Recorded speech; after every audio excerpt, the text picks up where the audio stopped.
Welcome to the Rock is George podcast. I'm your host, George Dionne, and this is episode 89. Thank you for tuning in to the podcast, whether it's through our website, rockisgeorge.com, or on our YouTube page, at rockisgeorge, or on one of the many podcasting streaming apps we appear, or at theloudest.com on the planet, knac.com. My guest for this episode is entrepreneur, author, and musician, Daniel Cleland. Daniel is the owner of Soltara Healing Center in Costa Rica, which specializes in plant medicine retreats. He is also an author. He's written a book called 12 Laws of the Jungle, How to Become a Lethal Entrepreneur. It's about Daniel and his business's survival through the pandemic. In addition to that, as if he's got much more time, he's also a guitarist in the hardcore heavy metal band Savage Existence. His book, 12 Laws of the Jungle, How to Become a Lethal Entrepreneur, was recently released. We're going to get into talking about that. We're going to get to talk about his business, Soltara, and of course, his involvement in the hardcore heavy metal scene. So here's Daniel Cleland, entrepreneur, author, and musician. You wrote a book. It's called 12 Laws of the Jungle, How to Become a Lethal Entrepreneur. It's basically how you develop the tools to get your business through the pandemic. That's sort of a simplified version of the book, if you want to expand upon that. Yes. So I guess the origins of the book date back further than the pandemic.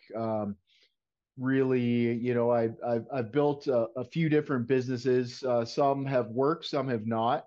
The ones that have worked have essentially involved a certain repetition of certain methodology that I've identified, I guess you could say, kind of rules of business or laws of the jungle, as I call them in the book. You're using the jungle as a metaphor for the world of business and the market. Actually, before the pandemic started, I was working. I had just begun working on this book, so I was already kind of, after building my first business and learning the ropes, and then doing another one that didn't work out so well, and then building this kind of third business, which is Soltara here, which is is kind of the real star of the show, I guess. I felt confident in the methodology, and then so we started working on this book, and the pandemic hit, and then it was actually this methodology that got put to the test, trying to survive like the worst business crisis of our generation. You mentioned that the book went into motion prior to the pandemic, and sort of two things that inspired you to write the book. One was a meeting with your music hero, Logan Mader of Machine, formerly, well, he is in Machine Head, and he's like once human. How did this meeting develop into the idea of a book? Well, it was an interesting story because I actually got in touch with Logan. I remember Logan from like the 90s, like when I was in high school, it was like Logan Mader, this, Machine Head, Soulfire guy. We used to cover those bands back in high school. So a name like Logan Mader kind of sticks in your head, it's like a cool metal name, right? And so anyways, I kind of like lost track of him over the years, and then I was following Gary Holt on social, and he posted a photo of Logan Mader on the 70,000 Tons of Metal tour, on the big boat tour that they did I think must have been in 2019. So anyways, I reached out to Logan, and was like, hey man, if you're ever interested in doing ayahuasca, I'm big fan since a ways back, come on down to my place in Costa Rica. So he was like, okay, well, actually I do want to do ayahuasca, so nice to meet you. And we had a couple phone calls, we got talking and became friends. In 2019, he invited me down to one of the Machine Head shows in Denver for the 25-year reunion tour, which was like huge, burned my eyes. The old band is getting back together. It was like living in high school all over again. So I went there, we hung out backstage, and and had a really good time. But that was just part of this kind of 3 stop business trip that I was doing. This is right in February of 2020. So like literally just right before the shit hit the fan.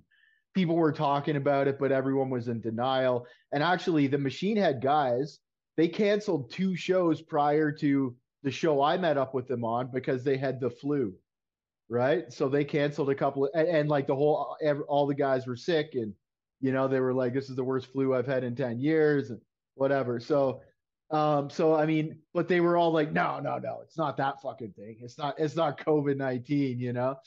So it was still kind of in denial, but on that trip, I went to a movie premiere of Reconnect, which was this high profile documentary featuring my business, and also to a Grant Cardone conference in Vegas. There was like 12,000 people in this big T-Mobile arena, just this wild show. And one of the speakers was a guy. Man, I can't remember his name for the life of me right now, but he was just emphasizing the importance of getting content behind your name. And so right after that show, that was just at the end of February, I go back and I had already started a course negotiation with Matt Cartagena, and then we just decided to go straight into a book. And that was like 3 weeks before the borders locked down. So the book is built upon a philosophy that you learned in Costa Rica, that never enter the jungle without your machete. And these 12 laws is your machete. Yeah, exactly. We really kind of we really and actually, I that theory came from the Amazon down in Peru, because my first business was down in Peru. So and I'm talking like right in the Amazon, like in the middle of the, surrounded by thousands of kilometers of jungle. Um, and so, yeah, my old jungle guide, Victor, he kind of helped me build my business down there. That was his thing. He was like from a long lineage of jungle guides and indigenous people who lived out into the jungle.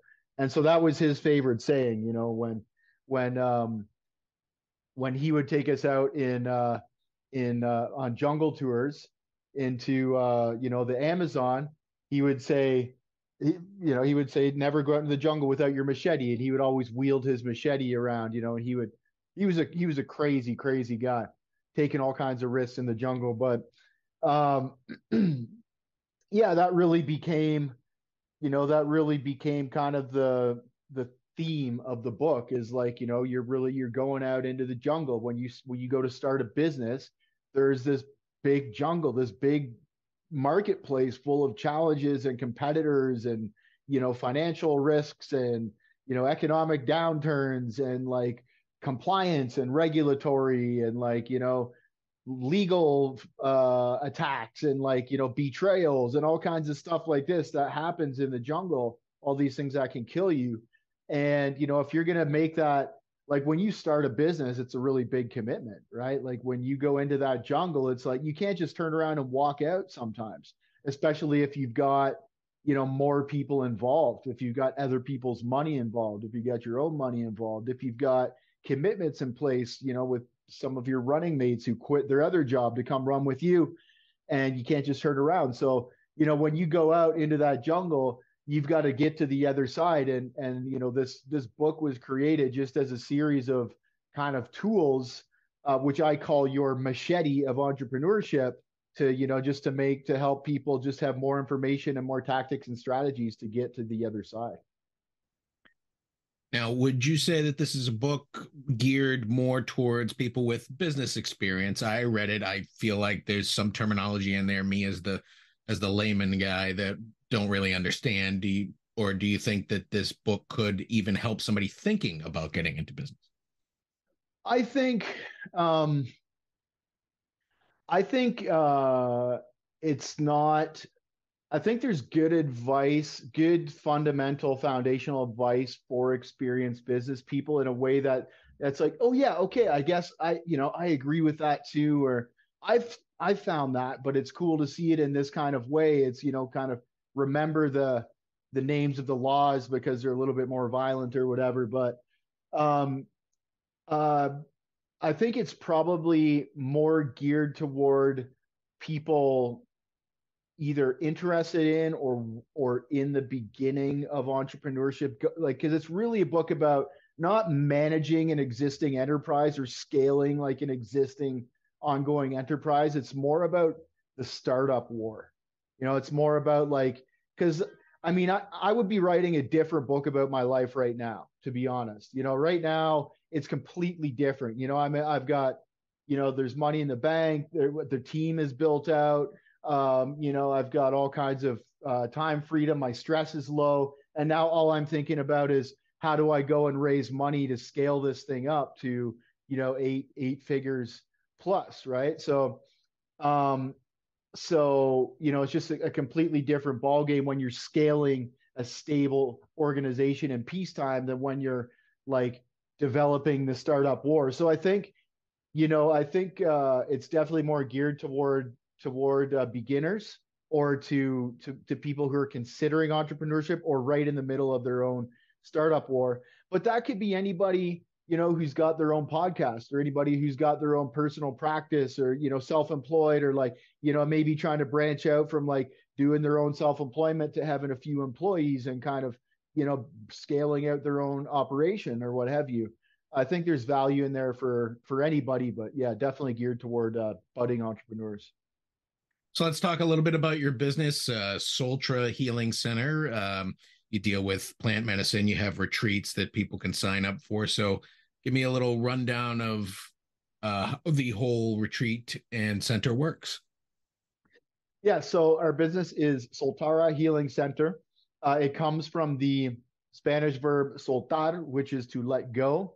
Um, and it's a Shipibo healing center, meaning Shipibo are a culture from the Peruvian Amazon specifically. Um, there's about 40,000 Shipibo people in the world, most of them living in Peru. They've really become known as the stewards of ayahuasca medicine. They're very commonly um, the shamans or healers that work with ayahuasca medicine. So ayahuasca medicine, of course, is a psychedelic plant medicine, plant brew, um, originating from the Amazon jungle. So it's composed of a vine called Banisteriopsis caapi, and typically a leaf called Psychotria viridis. That could also be mixed or substituted by other leaves that also contain dimethyltryptamine or DMT. And so this brew is prepared traditionally over fire with in big cauldrons. They mix these two plants, boiled with water, and it's just simply boiled and filtered and boiled and filtered and boiled and filtered until it becomes like a syrup like consistency. And so this medicine produces visionary states. It's very healing. It's a purgative. It's an antiparasitic. So the people from the Amazon would drink it for all of those reasons and more. Um, but it's very common in the Amazon region. And now my first business in Peru was in the Amazon region, so it was in the same field of work, but just based in the Amazon. And so what we did was I sold that business and essentially transplanted our team from there up to Costa Rica. So we're now doing basically the same work, except here at a luxury beachfront resort instead of down in a lodge in the middle of the Amazon. Both of which are cool places. But I'm 41 now, so I've come to appreciate the comfortable beachfront locations more so than like the middle of the jungle, like insect infested lodges. Um, but anyways, yeah. So people come from all over the world, mostly from Western countries like America, Canada, Europe, Australia, and they come for a week, and we do 4 ceremonies. It's a very highly intensive, very highly involved program throughout the week, which has been developed with collaboration from Western mental health practitioners. It's kind of like this bridge between the traditional healing practices, the plant medicine healing practices of the Amazon, and then the kind of the follow-up psychiatric care, integration, and things like that from the Western psychologists that we have on staff. Is there a lot of competition in your field with this plant medicine?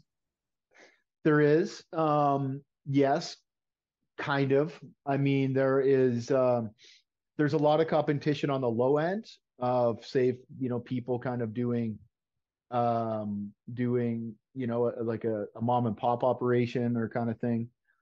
There's not a lot of competition on the high end, so we've evolved beyond a mom and pop operation. We've got about maybe 40 or 50 employees right now, and and probably the only real competitor is here in Costa Rica, but they're much bigger and they have a very different program. They're much bigger in terms of size. Like, for example, we have maximum of 20 people in the ceremony, and they have like 80 to 100, something like that.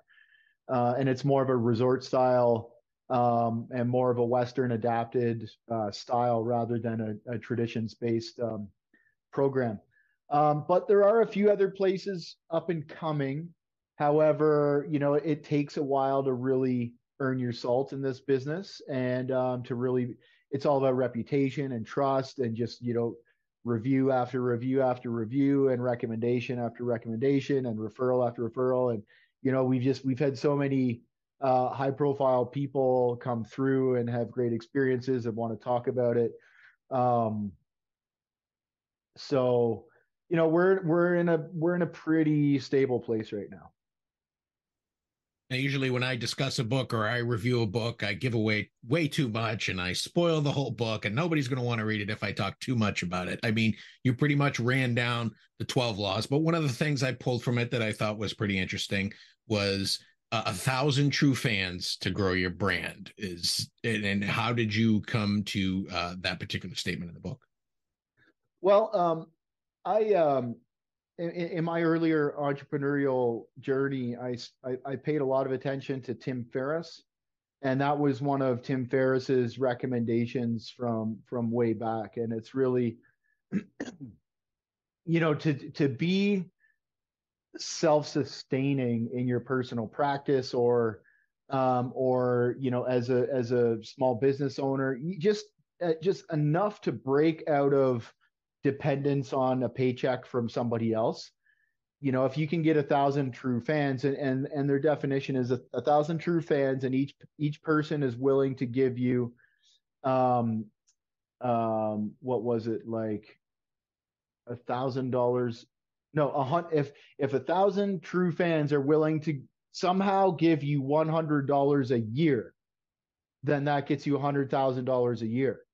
Right. So that's enough to break out of your job, and that's just like kind of a baseline. So you don't necessarily need to be the biggest in any singular kind of large competitive field, but rather you need to find a niche where you can drum up 1,000 true fans who are willing to, anytime you release something, they'll pick it up. Anytime you offer a new subscription, they'll get it, or what have you, whatever, as long as you're getting $100 from each one on average. And that could be 10,000 true fans at $10 a person, or 100 true fans at $1,000 per person, depending on, there are plenty of like consultants. I mean, the coaching industry right now, for example, I know tons of people who are in, because a lot of them come to Soltara and do retreats, and then follow up work with people. But that's more of like 100 people a year who are paying you $1,000 a year, or even less than that, like even more disproportionate, like maybe 50 people a year who are paying you $2,000 a year. So, it's just an equation really. But the point is, as long as you can carve out a decent niche, get enough people to pay the bills, then you can be independent and go out on your own. Another thing I pulled from your book, besides the laws specifically, is that kind of entrepreneurship is sort of a community. You guys communicate with other entrepreneurs. They give you advice, they mentor you, and it kind of goes back and forth. I mean, Patrick Bet David wrote the forward of your book from Valuetainment, and he mentored you at one time and was, among others, one of your bigger influences. Yeah, it's almost a support group in a certain way as well. Like, you know, when the COVID lockdowns began, there was just constant phone calls going back and forth between fellow entrepreneurs. Like, what's your take on this? What do you think's going to happen here? Do you think this government's going to do that? Like, just trying to make sense of the whole situation. How are you dealing with this? Like, did you do anything to, like, with your employees, or it's like, did you fire anybody? Did you cut their like, how is everybody else dealing with it? And um groups like Patrick, like Valuetainment, and Patrick Bet David, his group there, they have entrepreneurs from all over the world, and they have big meetings, Zoom meetings and stuff like that. So, you get on there and you hear so many common problems, and then, just helpful guys who are willing to share ideas back and forth in the name of just a general desire to see everybody do well. So yeah, it is a community. You're taking these 12 laws of the jungle from your boardroom, so to speak, to heavy metal. You started your own band, Savage Existence, and how did that all kind of come together? Well, I mean, it was serendipitous until it wasn't. And in a certain way, I'd have to thank the pandemic, because we were sitting here locked down in Costa Rica, me and my buddy Jesse, who's our drummer. He's my buddy from my hometown since kindergarten, and he's my chef here at Soltara, and also he's dated my business partner Melissa. Anyways, he was just so much downtime, and he was just dying to get back on the drums. So we went out and got him a drum kit here. Um, and it had been a couple of years since he played. But we got him a drum kit, and I had a guitar set up here, so we set up like a jam space at Soltara, and in the guard shack, and it's like a little jailhouse thing, like super garage band style, and we just started playing again, and just having tons of fun with it. We picked up, back in early 2000s, we used to like write our own music. So most of the songs off of Animals, our first album, and a couple of the songs off our second album had roots back in the early 2000s, when we used to just jam together in a basement down in London, Ontario.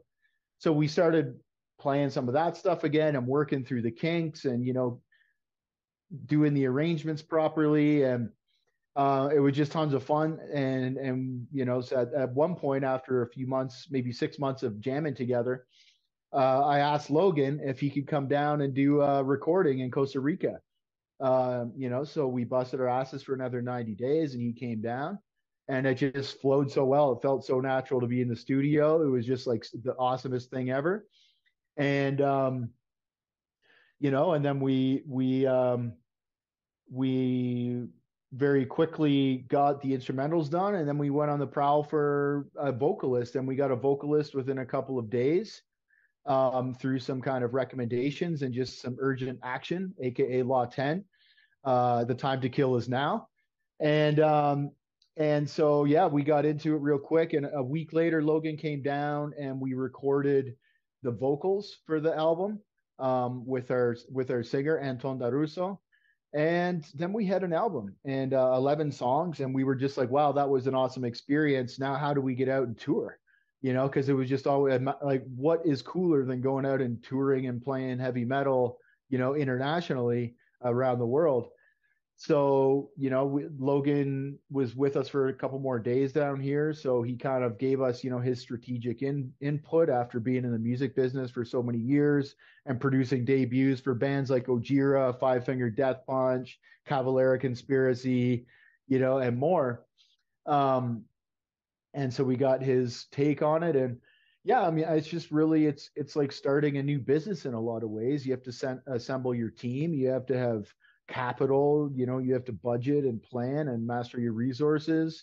You have to, get out there and pitch people and sell people, and form connections and relationships. And it's also, the jungle doesn't care. The music industry it's rough. It's not nobody's doing you any favors, and it's a lot harder than people might seem from the outset. And all those like really cool like musicians who you look up to, when you actually get to know them, some of them are not very nice guys either, right? They're kind of like they're not trying to help you, and if anything they're trying to keep you down because it's their concert tickets that you're eating into in a certain way, in some cases, not in all. Some guys are really super nice. We've had really good experiences with some guys, but other guys are like a little bit more on the cutthroat side, just and then it's or maybe it's not even the bands. It's like the gatekeepers, the agents,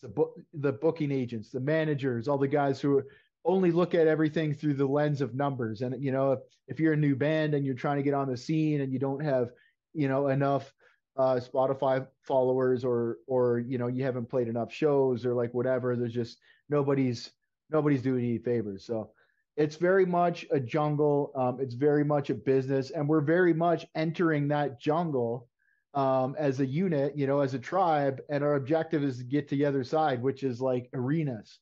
We're playing arenas, and so how we get there is going to be a wild journey, but we're certainly step by step hacking our way through the jungle. You released your debut album last year, Animals, and you just mentioned that you have a couple songs for the follow-up. The first album was self-released. Are you going to shop the second one around to see if another label picks it up, or are you happy with the way the self-release went? No, we're not happy with that. But yeah, we did get picked up by Rivet Records through the Orchard, through Sony. So we just released a new single on Rivet Records a couple days ago called Cull, Cull. And all of our future releases for this album will be on Rivet Records. And we're hoping that's an intermediary step toward like a Metal Blade or Napalm or Nuclear Blast. Great. Physical copies of the original album, forthcoming with the new record deal? Yeah, we're gonna have vinyl. We're working on all the artwork for all that kind of stuff. We're gonna have vinyl. We'll have CDs, but they really only sell in Latin America. I mean, we have CDs for the first album. They're easy to make, and we have the digipacks and everything like that. But we didn't get vinyl made. But we will be doing both of them at the same time, so we'll have both albums on vinyl. Um, and Yeah, it's all a work in progress. You played with Sepultura down there in Costa Rica, I believe. Mexico. Well, Mexico. we played with the Cavalera brothers in Costa Rica. So Okay. it was kind of like we played with both halves of the Sepultura band. We played with Cavalera here in Costa Rica. So they played, they were doing, I think they're Beneath the Arise tour or something like that. So playing mostly. Oh no, sorry, it was the Roots tour. It was the Return to Roots tour.